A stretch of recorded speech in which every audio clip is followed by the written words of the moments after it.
Chers amis, bonjour.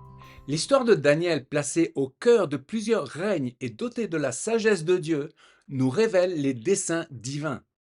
À travers ses visions, son témoignage, nous discernons la main de Dieu dirigeant l'histoire vers l'espérance d'un royaume dont Jérusalem demeure le symbole et la promesse. Tout au long des Écritures se dessine une opposition spirituelle. Babylone, figure de l'esprit du monde, de la confusion, de l'orgueil des nations, et Jérusalem, porteur de la promesse divine, centre du plan de salut, d'où surgira le Messie, le roi des rois et seigneur des seigneurs. Au fil des siècles, les empires se sont succédés. Babylone, la Perse, la Grèce, Rome. Tous ont levé leur puissance, leurs armées, leurs idoles.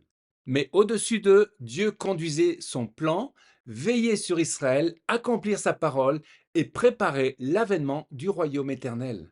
Daniel 2, 44.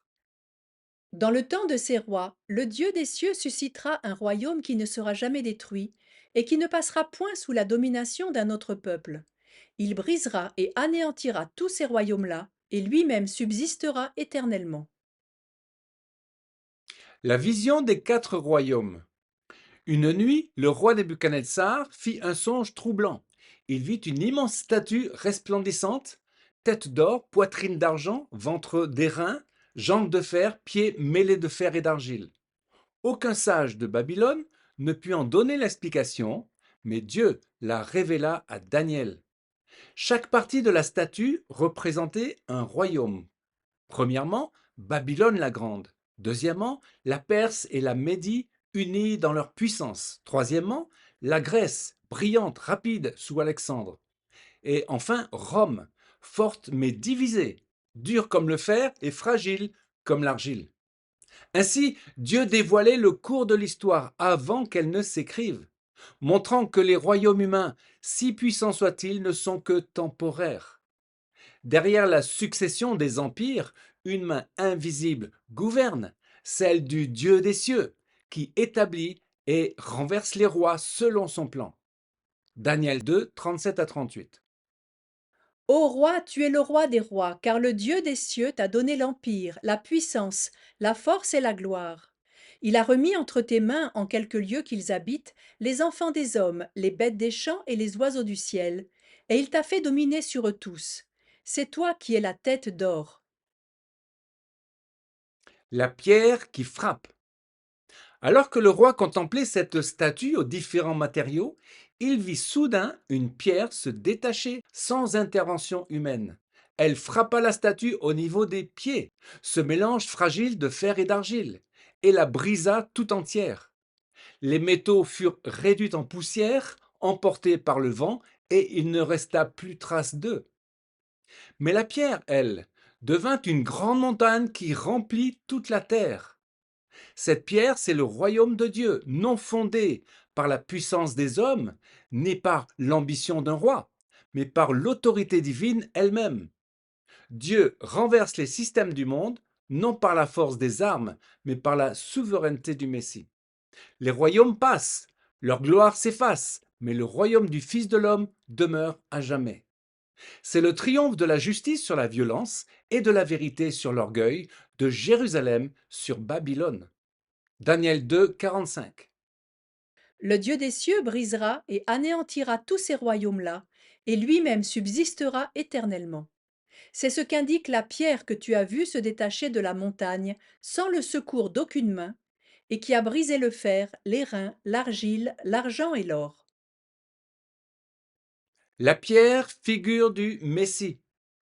Dans la vision de Daniel, la pierre détachée, sans main d'homme, ne représente pas seulement un royaume, elle annonce une personne, une pierre vivante, rejetée par les bâtisseurs, mais choisie par Dieu pour être la pierre angulaire d'un édifice nouveau.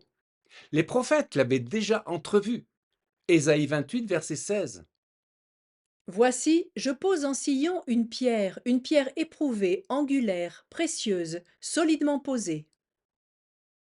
Cette pierre, c'est le Messie, Yeshua, le Fils de l'homme, que Daniel verra plus tard venir sur les nuées du ciel pour recevoir le royaume éternel. C'est en lui que ce royaume s'est approché des hommes, non par le fer ou la conquête, mais par la puissance de l'Esprit. Dans les évangiles, Jésus reprend cette image et en dévoile le sens caché. Luc 20, verset 17. La pierre qu'ont rejetée ceux qui bâtissaient est devenue la principale de l'angle.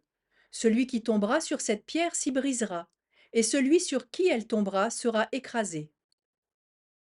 Ainsi, la pierre qui brise les royaumes est la même qui fonde le royaume éternel. Elle sépare et elle bâtit. Elle juge et elle sauve. Elle met fin à la domination des empires pour inaugurer le règne du roi des rois. Daniel, témoin du royaume. Alors que les royaumes se succèdent, Daniel demeure inébranlable. Captif à Babylone, serviteur à la cour de Darius, conseiller sous Cyrus, il porte le témoignage du Dieu vivant dans les palais des rois. Chaque empire passe, mais la foi de Daniel reste solide et ferme. On a voulu le réduire au silence, mais la prière l'éleva au-dessus des décrets humains.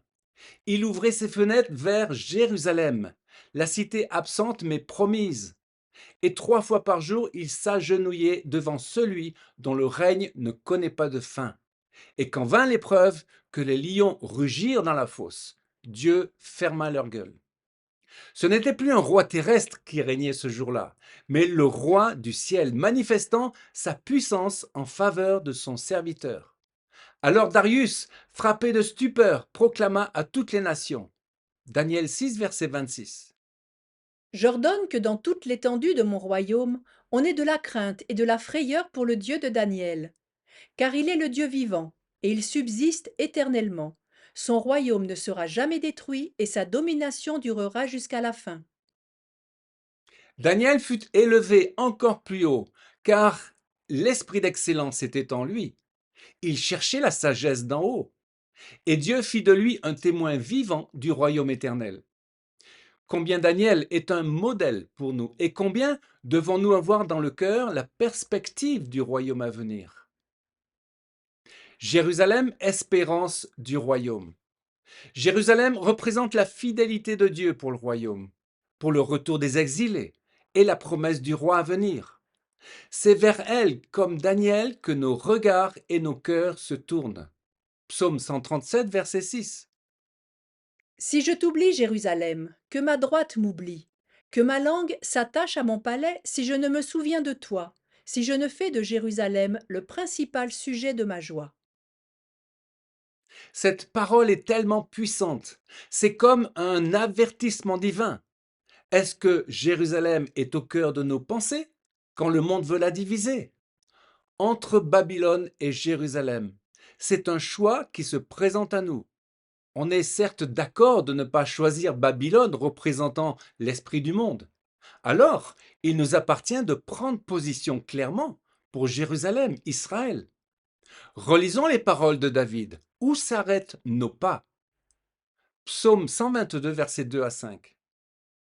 Nos pieds s'arrêtent dans tes portes, Jérusalem. Jérusalem, tu es bâtie comme une ville dont les parties sont liées ensemble. C'est là que montent les tribus de l'Éternel, selon la loi d'Israël, pour louer le nom de l'Éternel.